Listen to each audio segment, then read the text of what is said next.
The hardest edits for me are always right after writing the first draft, and then you come back to this like steaming dumpster fire manuscript that's all over the place and the characters change from beginning to end, don't even look the same. And I'm just kidding, it's not always that bad, but it feels that way. So if you remember, almost exactly a year ago, I was doing this series on writing a book with a baby, and I was writing The Secret Shadow, which is book 2 in my series, The Queen's Rise series. And so this is Jezebel's second book out of 3, okay? And honestly, I really enjoyed writing it. I thought it went really well, but then I was absolutely terrified to edit it, and I kept putting it off. I kept having other things come up. I ended up doing, where is it? I ended up going back and adding, what was it? I think 13,000 words and roughly 80 pages to this book right here, and republishing it as a second edition to really set up book 2 and 3 better. And so this book, I'm so proud of it. It's really, really good. It had great reviews already, but I feel like this just made it 10 times better. It's not a novella anymore. It's a full-length story. And so essentially I used that as an excuse to not come back to book 2. And I couldn't believe the fact that I was at the end of the year and I had planned to have book 2 completely edited, sent it to beta readers, to my critique partners, you know, final edits, everything, so that it was basically going to be done by the time this book came out. But I just think I didn't really know what I was capable of, how much time I would have. And now that I'm a year in, Zion is a little over a year old, I feel like I really have a much better understanding of how much I can do in this season of life. And I gotta take it a little bit slower. So instead of vlogging the process, because honestly, I was overwhelmed. It was just like adding on this one more huge thing that I had to do on top of editing. And I already find the very first round of edits after a first draft to be the most intimidating. So what I decided to do is record my expectations and my goals for editing this book, and then I thought I would just come back and kind of update you and let you know. So let's go back and look at past me and see what the heck I was thinking. I already know it didn't go according to plan.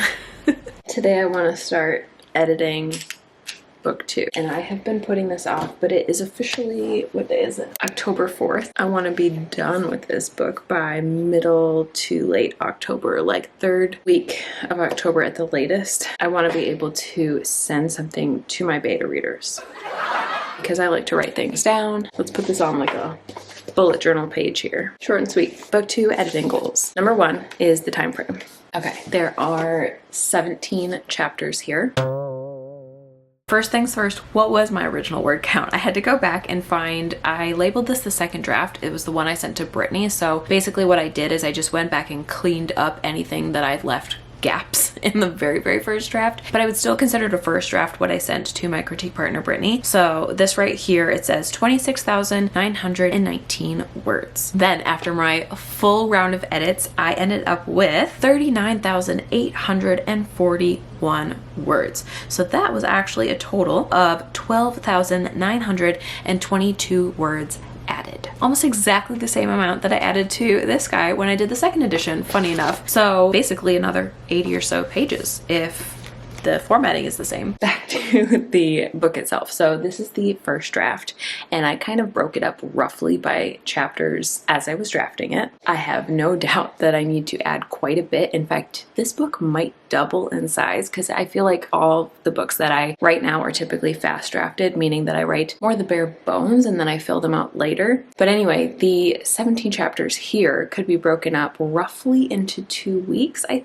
think. Okay, what I was talking about there was like editing a chapter a day, I think, something around there. Yeah, because that's about 2 weeks, 14 days, 17 chapters. I think it would have gone just a little over 2 weeks. But I just want to point out right here, if you actually zoom in on this, at one point I was at like 24 chapters, and then I ended up merging some together. So I added so much to the story that it definitely ended up being a lot more chapters, and it took more than 2 weeks. Just to clarify, I was definitely being overly ambitious there. Actually, it'll fit really nice in 3 weeks because that gives me a few days where, like on Sundays, I don't work, so I wouldn't do a chapter. So let's say I'm planning today. I kind of want to go through my critique partner's notes on this, and then I want to strategize on how I want to approach the edits before I jump into them. So let's not count today, and let's not count Sundays because I probably won't work them, but let's also not count Saturdays and leave that as like a buffer day for if I fall behind, which I'm sure I will. Okay, 17 days, if you don't count the weekends, is the 27th, which is really far. Wow, that's cute.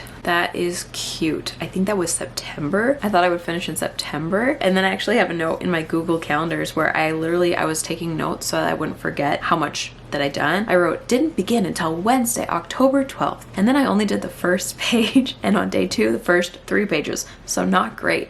And that was all I did. I literally, after I wrote that note, I didn't come back to it at all in October. Let's come back to the video. We're going to be setting October 27th as our deadline, and then sending to beta readers on the 28th. Oh, okay. So I was starting this video in October. My bad.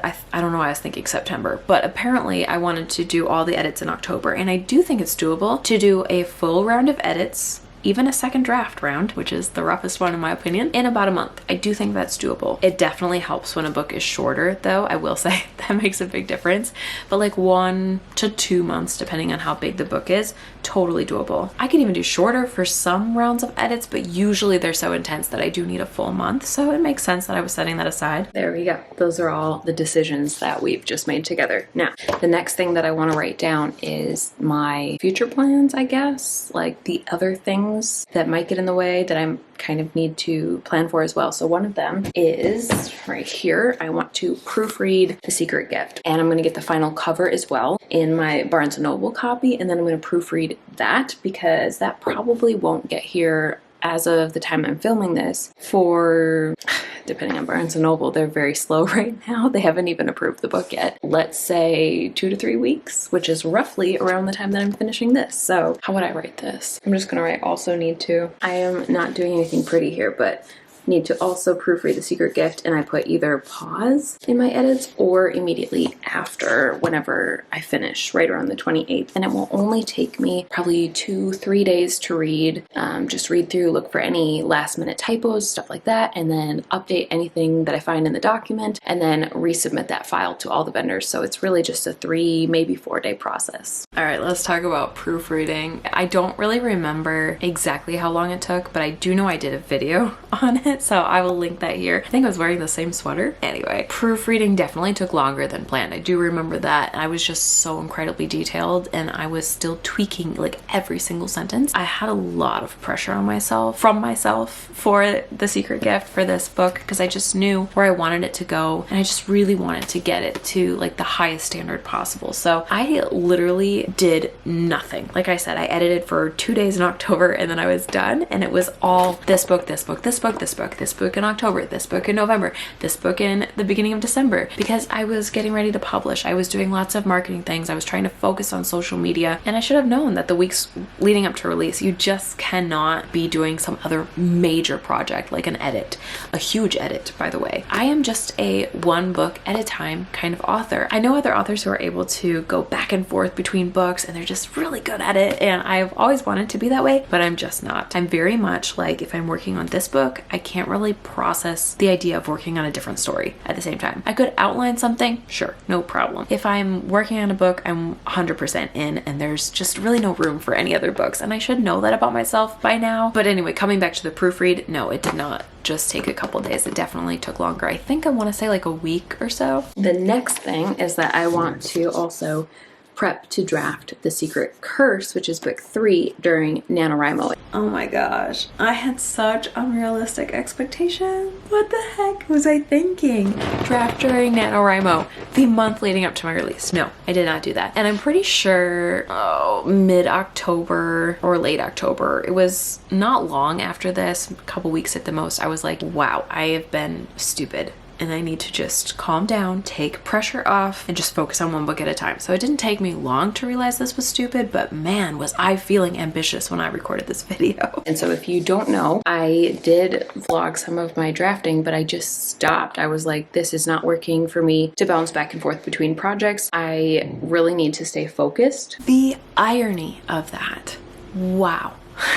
So I knew that I couldn't go between projects, and yet I thought I could go between projects. That's kind of embarrassing. But yes, I should say, for anybody who's wondering, I actually have drafted the first half of book 3 as well, and then I stopped myself, and I'll link those videos below if you want to watch the vlog about that after this one. But I just sort of abruptly was like, this ain't working. It ain't working. I gotta stop. So I went back to The Secret Gift, and I haven't come back to book 3 since then, which was months ago. So I think it's going to take a little bit of brain power to be like, where the heck was I? Maybe I even need to read through the first, I think I wrote somewhere right around 15,000 words. So I probably need to go back and reread those, which will take a couple days as well. And I'll probably end up wanting to edit as I go. I'll put that on there. We got to reread, edit, question mark, and maybe also re-outline, question mark. Now let's talk about the things that I want to add to the story, because I was thinking about this and I don't know how much that I can, gosh, I got crazy here. I don't know how much that I can share without spoilers. So let me just talk very slowly as I try to wind my way around what I want to say. I was thinking, as I was laying in bed thinking about the story, I was like, what would I enjoy adding to the story? I would want to skip some of the boring stuff. We don't need to see that on page. And I would want to just jump right into the action. I want to see more of the emotions of the character, specifically Jezebel, as she reacts to things, but also it would be fun to show more of how the other characters are reacting. I would like to add some drama because they are at this point in the Ginny court. I think I can say that without it being a spoiler. Okay, I might be talking more about that in this video, but I just had to stop because I'm so excited about what I added. So let me reel myself back in. Some of the things that I added were a lot of politics in the castle, definitely some drama, and a lot of very specific characters. There's 4 in particular that Jezebel interacts with, and the prince, and actually no, there's also a guard. So there are some very specific characters that I really dug into, had so much drama, and then I also really spent more time on Jezebel's reactions, how she would respond, making the dialogue more interesting, really snarky, and oh my gosh, I had so much fun. And then very last minute, actually, I added a plot twist. I added an object that's very important that ended up being important at the end, and some flashbacks, and I'm like, I didn't even know this was gonna happen, and it worked perfectly. But then at the very, very end, I was like, oh my gosh, I also wanted to add some really cool outfits to really show how cool Jinn is and how very different it is from the human world. And so in case you don't know, I like to think of the Jinn, they've got their Persian influence, but I also love, because they're considered a fairy, I believe. So I love pulling in fairy elements. So that makes me think like the Cruel Prince vibes almost, which is one of my favorite fairy books. And what else? I also kind of lean on some vampire attributes sometimes, depending on what works for the Jinn. So they are a very unique race. They're very secretive. They're very old, long-lived. They don't often have many children. It's both like fairy and vampire-like, and just things like that, right? And so I was like, I really want to not only show the setting in the castle and how cool that is, because I have some of that, and obviously the magic, tons of magic, some enchanted objects, a secret room in the castle, how their magic works, how Jezebel's shapeshifting works, as well as another really fascinating gift that you will see hinted in the Enchanted Crown, if you have read that, but I don't want to say any more if you haven't. All of that's really cool, but then I was like, what about their outfits? Like, that would be so fun. And so I have this whole Pinterest board, maybe I'll show you a little sneak peek, where I had just been saving dresses that were unique and cool and seemed like they had fairy vibes, just things that were not very human and that just screamed like super cool. And I started adding them into the story. Anyway, I'm sharing too much of the story here, but I hope that piques your interest, and I just had to share it because I got so excited. But anyway, coming back to what else I wanted to add, I don't even remember. I know this seems like so generic, but I know what it means, so that's what counts. I know what I'm referring to, but I don't want to get more specific because then you guys will have spoilers. Oh, sorry. Was it spoilers? Let me know in the comments. I don't know if it was spoilers or teasers. They're like kind of the same thing sometimes.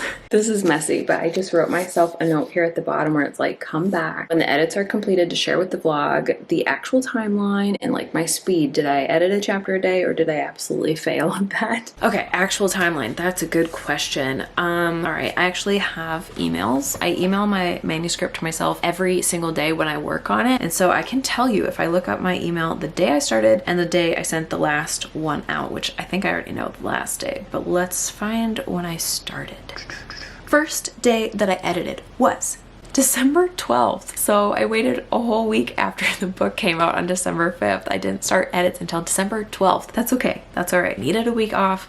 Releases are stressful. Okay, so I sent something on the 12th, on the 13th, 14th, 15th, 16th, 17th, 19th, 20th, 21st, 22nd, 23rd, 24th, and then I was basically done, and it was Christmas Eve and Christmas, and the events with my family after that, so I took a few days off, and then I came back and wrapped up the last 7 notes that I had for myself on the 30th. So that would be 13 days of edits. No way, only 13? So I guess I was faster than I thought I would be, but at the same time, those weren't 13 consecutive days. Those were just 13 days total with some breaks in between. Although I did do a lot of consecutive days, and if I can find my bullet journal where I tracked all that, I'll put a little picture on the screen so you can see, because I love trackers. I use them every single time I write a book because it keeps me on task and helps me to just see how far I've come. It's very motivating. So I have one made up for book 3, which is gonna come next. If you're interested, like this video to let me know, and subscribe if you're not already so you can see that. But yeah, that is how editing went. I did it faster than I thought, but I did it way later in the year than I thought. Instead of October, I did it in December. So I guess I've learned a hard lesson about myself to not try to go back and forth between books. And yet, how embarrassing is this? That's exactly what I'm about to do right now, where I want to go and draft book 3. I think I'm still gonna try because I have to send, book 2 is sent to beta readers right now. So on December 31st, in case I didn't make that clear, I put together a beta questionnaire. I reached out to my betas to let them know it was coming, and then I sent them the book. I put it into Google Docs. I put in a couple notes at the end and a couple notes throughout where I wanted their opinion on some stuff, and then I just sent it. And so I've been on YouTube long enough to know a lot of you are gonna be like, wait, how did you find beta readers? And how do you put it in Google Docs? So I'm gonna link my entire beta reader playlist here. It's all great videos, and especially the updated one that I did more recently pretty much shares my entire process if you want to know more about that. But basically, I ask them to read within, it depends on the book. In some cases I've said, can you read in 2 weeks? In this case I said, can you read in a month? Or I didn't. I don't know if I told them. I should probably email them and tell them. I'm so relaxed with my beta readers because I just trust them so much and I know that they're gonna read, so I didn't even give them a time frame. But yeah, in this case, I set aside on my personal calendar 1 month for the book to be with beta readers, and I am not touching it because I don't want to, you know, edit it in the meantime and then their feedback isn't helpful anymore because I changed it. Doesn't make sense. So I'm not touching it right now. I finished this first round of edits, which would be called the second draft, the hardest draft in my opinion. I will link my editing playlist below and at the end of this video if you're curious more about my editing process in general. But at this point, I have a month off and I want to spend that writing book 3 as best I can. So if you're interested, comment below and let me know if you'd like a vlog on that, because that's probably what's coming up next, if I can do it. We'll see. Then all of a sudden it became reality.